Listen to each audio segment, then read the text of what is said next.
ஒரு சேர மூவரும் வந்திருக்கிறார்கள், அதுவும் வெற்று கால்களுடன்.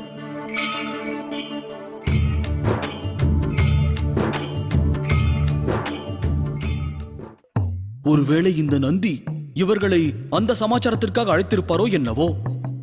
அந்த சமாச்சாரம் என்றால் மகாதேவருக்கு மனமுடிப்பதா? பணிகிறேன்.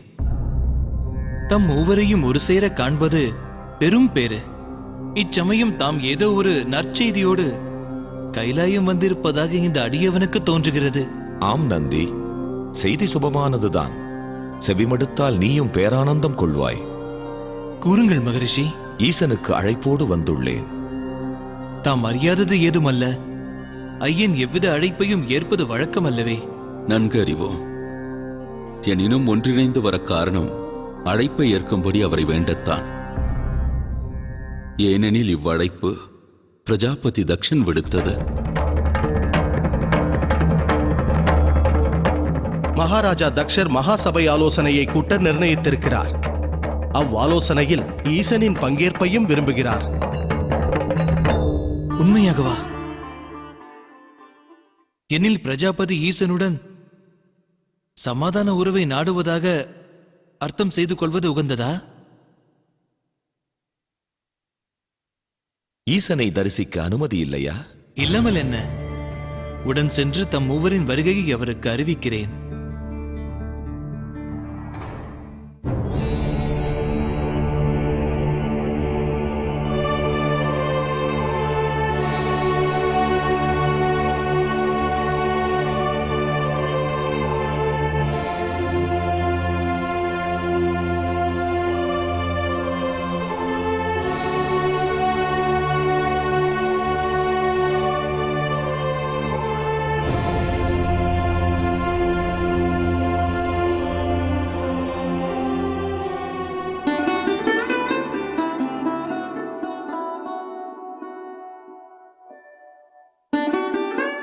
விழா துவங்க இருக்கும் நேரம் இது.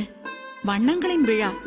ஆனால் நீயோ நிறமிழந்த முகத்துடன் அமர்ந்திருக்கிறாயே, ஏன்? என் வதனம் பொலிவாக காரணமே இல்லையே. விவாகம் முதல் இன்று வரை என் மணாளர் ரோகிணியோடு தானே விழாக்களை கொண்டாடியுள்ளார். அப்படி இருக்க இந்த வசந்த விழா மாத்திரம் மாறுபடுமா? சந்திரன் அவர்களுக்கு இன்று வரை ரோகிணியிடம்தான் அக்கறை. புருஷர்கள் என்றும் அப்படித்தான். அவர்கள் பேராசையை நிராசையாக்க வேண்டும். அதற்கு சிறிது பிணக்கம் வேண்டும். நாடகமும் தேவை. பொய்யில் ஒரு கவளம், சதியில் ஒரு பிடி. கொஞ்சம் அலங்காரம், கொஞ்சம் வார்த்தையும் அவசியம். என்றும் ஆண்களை பொறுத்தமட்டில் ஸ்திரீகள் அவர்கள் ஆண்மையின் ஆற்றலுக்கான அடையாளம் என்றுதான் கருதுகிறார்கள். பெண்ணிடம் இன்பத்தை மாத்திரம் நாடுகிறான், அதிலும் ஆளுமைதான். ஆக சோகம் கொள்வதினால் லாபம் ஏதும் இல்லை, நேரம்தான் வீணாகும். போதும் போதும். பாதம் பதித்ததும் பாடமா? உன்னை வரவேற்க எனக்கு வாய்ப்பளிக்க மாட்டாயா? வா, இந்தா புது வண்ணத்தால் விழாவிற்கு மெருகேற்று. என் உள்ளத்திலும் அவ்வெண்ணமே உள்ளது. இத்தனை காலமாக ஒரே வண்ணங்களைக் கண்டு உங்கள் கண்கள் அயரவில்லையா?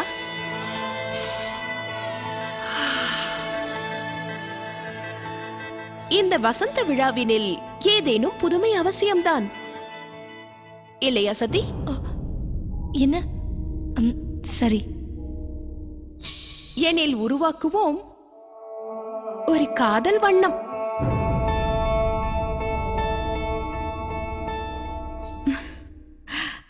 காதல் வண்ணமா? அது எவ்வகை வண்ணம்? காண விருப்பமா? நிச்சயம்.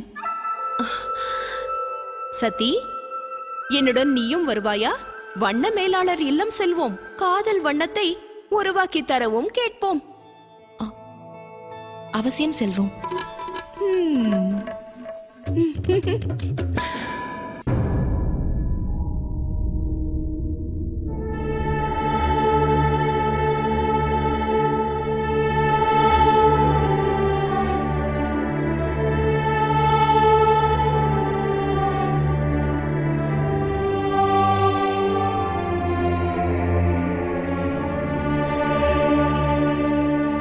எத்தனை புத்திமதிகள் கூறினாலும் அதை மதியில் நிறுத்த மாட்டாயா?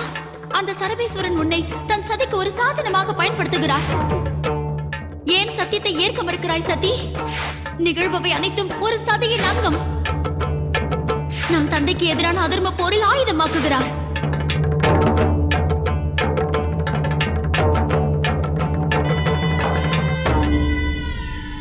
உள்ளம் தம்மை கவர்ந்தவரை நாடுகிறதா?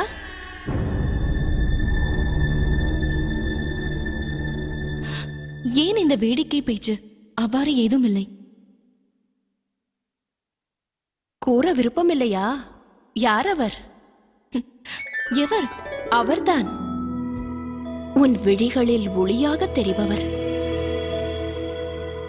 உனது வார்த்தைகளில் ஒலியாக தொனிப்பவர். அவரது பெயர்தான் உனது அதரங்களிலிருந்து ஏனோ வெளிவர மறுக்கிறது. அவர்தான் உனது இதயம் வென்றவர். நந்தவனத்தில் உன்னிடம் பொய்யுரைத்தேன். உன்னை வேடிக்கை செய்யவில்லை. உண்மையில் காதல் வயப்பட்டிருக்கிறாய். தாங்கள் கூறும் காதலின் பொருள்தான் என்ன? அர்த்தம் யாது? காதலுக்கு அடிப்படைதான் என்ன?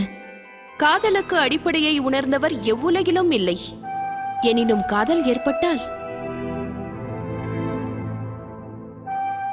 இதயம்தான் அதை முதலில் அறிகிறது. அதுதான் காதல் எனில் நான் என் தந்தையை, தாயை, என் சகோதரிகளையும் தான் காதலிக்கிறேன்.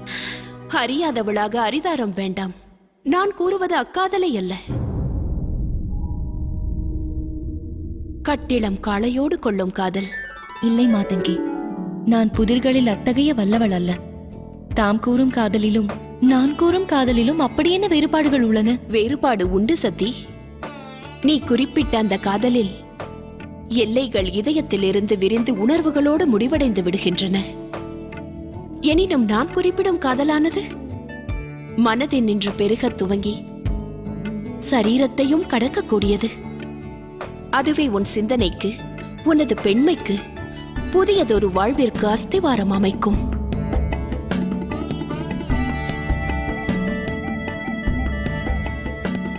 நான் கூறும் காதல் விளங்கியதா?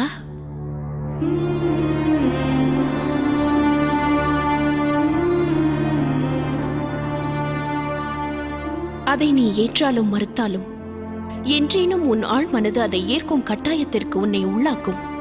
அதன் பின் வினாக்களும் எழாது, ஐயங்களும் இருக்காது. வினாக்களுக்கு விடைகளும் ஐயங்களுக்கு தீர்வுகளுமே தென்படும். உணர்ச்சிகளோடு உன்னால் இயன்ற மட்டும் நீ போரிடு. எனினும் இந்த போரில் தோல்வி அடைவது உறுதி. நீ அதை ஏற்பதும் உறுதி. உன் விழிகளை மூடிக்கொள். சற்று நான் கூறுவது போல் செய்.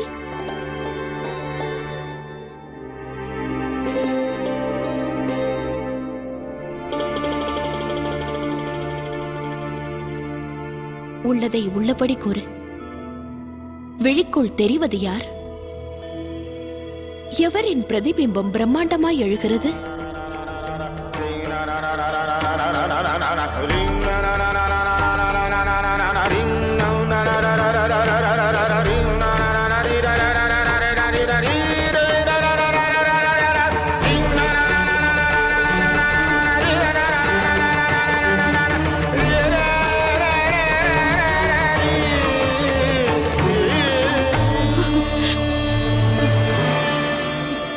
எவரும் இல்லை.